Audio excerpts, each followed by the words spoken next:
Merci beaucoup d'être là. On est très heureux de lancer la semaine de la Coupe Vanier. On avait tout sortes à cette semaine-là. Je vous présente à l'instant sur la table des gens qui vont vous entretenir un peu sur le déroulement et les nouveautés de la semaine. Tout d'abord, ici Christian Côté qui s'occupe entre autres du banquet, du déjeuner de l'entraîneur et du service aux équipes. À sa gauche, Gilles Lépine, coprésident du comité organisateur. Ensuite, Louis Pinchot, également coprésident du comité organisateur. Il y a aussi Yves Saint-Mars, qui est l'organisateur des festivités sur la Grande Allée, spécialement. Et au bout de la table, M. Daniel Lessard, qui travaille souvent dans l'ombre. Oh, Charlie-Anne, t'étais tout petit, je t'avais pas vu. Charlie-Anne Sheridan, très connue, qui s'occupe des opérations et de la billetterie ici au Rouge et Or, et qui est aussi connue pour son travail pour le Challenger, entre autres. Et au bout de la table, Daniel Lessard, dont je disais qu'il travaille dans l'ombre. Daniel est coordonnateur aux infrastructures et il siège sur le comité organisateur. Alors, tout ce beau monde-là va prendre la parole. Merci beaucoup. Je cède la parole à Gilles Lépine. Hey, bonjour tout le monde. Bien content de vous voir ici. Je l'ai mentionné à quelques reprises. Il me fait plaisir de le dire en introduction. Notre cœur de fan est déchiré, bien sûr, parce que pour le match qu'il y a eu en fin de semaine, on aurait souhaité tout le monde que le Rouge et Or soit là en grande finale. Ça, c'est le but visé par tout le monde qui reçoit un événement de cette envergure-là. Mais quelque part, comme comité organisateur, notre mission a toujours été le même, c'est de nous offrir dans la région, à tout le monde qui sont intéressés, à tous les fans de football et les fans de sport universitaire, d'offrir quelque chose de spectaculaire, à essayer d'offrir la meilleure Coupe Vanier que j'ai jamais eue. C'est ce qu'on doit faire, c'est ce qu'on vise. Et on en est très, très fiers. Je pense que les préparatifs ont été bons en train tous ces derniers mois. Tout le monde a mis l'énergie qu'il fallait. Alors, ceci dit, on doit passer en sport, effectivement, à une autre étape. Et on a juste à penser, par exemple, à nos amis présentement à Calgary, qui eux aussi vont organiser la Coupe Grey, mais que l'équipe locale ne sera pas là. Pensez que lorsque vous achetez des billets pour aller au Rose Bowl, ou même à très, très grande échelle, au Super Bowl, ben, vous ne savez pas encore qui va être là, mais vous avez votre billet, vous avez hâte de profiter de ce bel événement, de ces festivités qui vont y avoir lieu. La même chose si notre ville tente de vouloir, avec raison, se donner une réputation de ville qui peut accueillir, par exemple, des événements internationaux d'envergure, de très grande envergure, pensons aux Olympiques, ben c'est pas sûr que le Canada va être en finale à chaque fois. Donc, quelque part, on doit outrepasser ça et on doit pouvoir profiter de ce bel événement qui se présente chez nous en fin de semaine, qui est le match, l'apothéose ultime, ce beau match de football qu'on va avoir ici avec les gens de Calgary et de Queens. Et d'ailleurs, deux équipes qui nous ont démontré leur talent, leur potentiel, ceux qui ont pu voir les matchs à la télé. Vous avez réalisé comment ce sont des équipes de très, très bon calibre, le même envergure que peut avoir le Rouge et Or. Alors, ils vont nous offrir tout un show qui va être sur notre terrain en fin de semaine. Alors, c'est pour ça que j'invite tout le monde, et j'ai mentionné à plusieurs reprises à tous les journaux et les autres médias à l'extérieur, les gens de Kingston qui me posaient la question aussi, je leur disais, écoutez, lorsqu'on tient, par exemple, le East-West Bowl ici à Québec, qui est le match étoile du football universitaire, dans d'autres places, il va y avoir 2000 personnes, tandis qu'ici, il y avait 8500 personnes. Donc, on sait faire, on sait apprécier le football. Il y a des fans de football dans la région. Les gens sont contents d'avoir des festivités.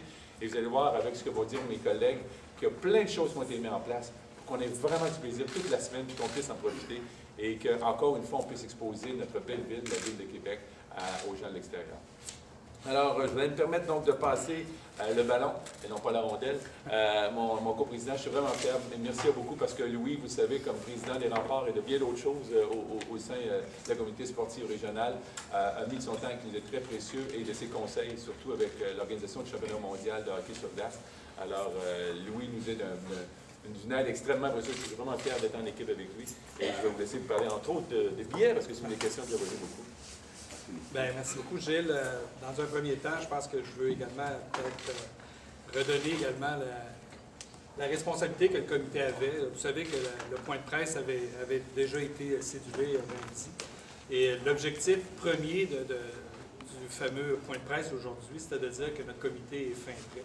Je pense que beaucoup de personnes ont travaillé d'arrache-pied depuis quelques parties. Les gens du comité, il y en a beaucoup qui sont impliqués avec les gens du Rouge et Or dans l'organisation de matchs, ont mis vraiment l'épaule à la roue pour qu'on soit fin prêt. Donc aujourd'hui, je pense que c'est le début de cet grand événement-là.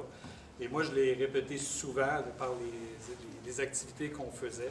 Ça pouvait arriver, cette éventualité-là. On ne la souhaitait pas, personne ne la voulait, mais je pense quelque part, le plan de match, il est là. Donc, on est fin prêt, les activités sont fin prêt. Les équipes, déjà, il y a une équipe qui est déjà rentrée ici à Québec, donc on va être prêt pour les accueillir comme on sait bien le faire, comme les gens de l'université savent bien organiser ces événements-là. Donc, sans plus tarder, je pense que parler de billets, bon, ça a été un peu la problématique, mais vous savez que le stade était déjà vendu à pleine capacité. Je pense que les détenteurs de billets de saison du club de football Rouge et Or avaient pris possession de leurs billets. La mise en vente a été un succès en 2 temps. On a vendu le nouveau stade avec les nouvelles estrades et par la suite la vente de billets à l'unité.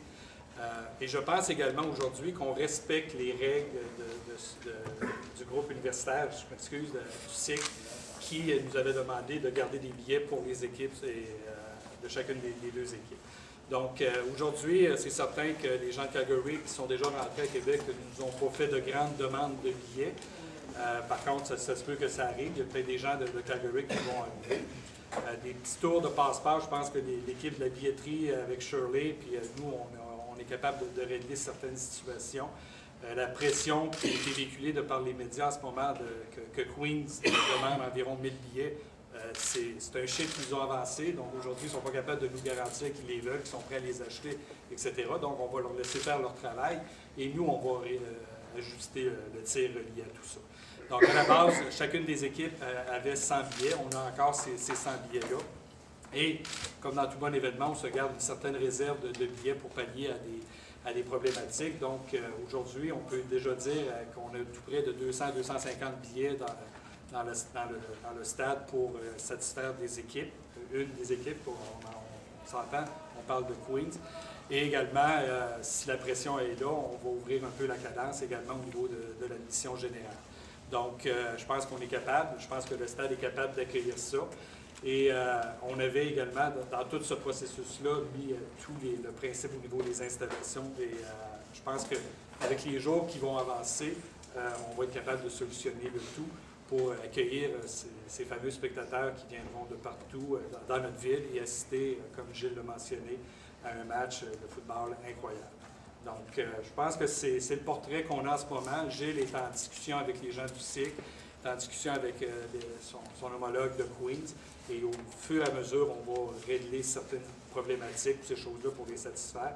Et on a un objectif, c'est que les gens qui veulent assister au match et qui ont des billets, puis qui veulent payer les billets de ces choses-là, parce que quelque part, il y a un processus budgétaire là-dedans. Je pense que tous ces gens-là vont rentrer dans le stade pour assister à ce fameux match de la Coupe Valley. Donc, voilà. Bien, merci beaucoup, Louis. Justement, les équipes, on le sait, la belle nouvelle, c'est que nos amis de Calgary, les Dinos, vous imaginez le voyage qu'ils ont fait parce qu'ils jouaient en fin de semaine la Coupe UTEC dans les Maritimes. Alors, on a décidé de revenir directement sur Québec plutôt que de retourner en avion et de revenir. Donc, ils sont déjà dans nos murs. Alors, pour la semaine, on les a en main. Ça va être des gens qui vont expérimenter la fièvre de la Coupe Valley, qui vont l'avoir montée. Pour les périodes d'entraînement, entre autres, information des journalistes, ce qu'on va faire, au moins pour les 2 prochains jours, on va les amener à s'entraîner à l'extérieur. Je pense que vous me demandez de déplacer le micro. Donc, on va les déplacer un peu à l'extérieur.